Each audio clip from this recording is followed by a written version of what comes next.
today I was taking anything with the DeltaCron, Yeah. I don't know if you did any kind of research on it. But I heard the phrase coined the other day. Yeah.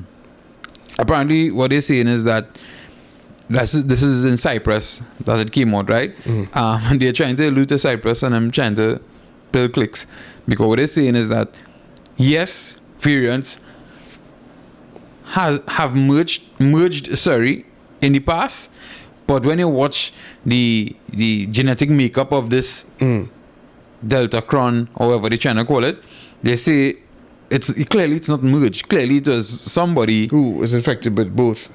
No. What they're saying is, it seems like people in the lab who had some sort of error or mix up in their testing, and you're seeing the two set of genetics and not a merge, because they say when you genetics merge, it is react a particular way and form a particular, and they say that's not what you're seeing. So Professor Leodis Kostrikis, a professor of biological sciences, University of Cyprus, head of the laboratory of biotechnology and molecular virology. So basically it sounds like this is the big cheese in Cyprus.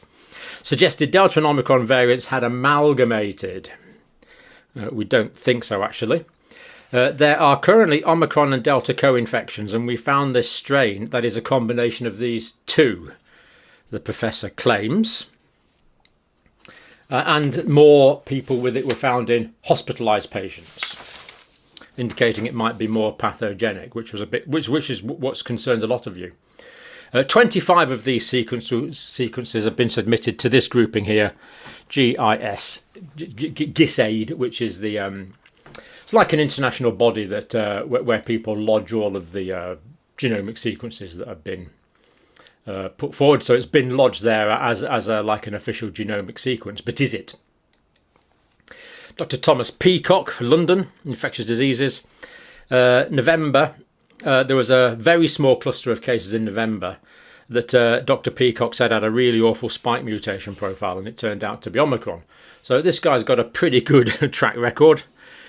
First in the UK to identify in fact, I think in the world to identify the first genomically sequenced in South Africa, of course, but he's the first that seems to have decoded this, along with South African scientists. And he was right, it's Omicron. But as we know, it's turning out not as bad as we thought, or not as bad as many had feared. So DeltaCron genetic profile, he says, Dr. Peacock says, looks quite clearly contamination. So quite clearly he thinks it's contamination.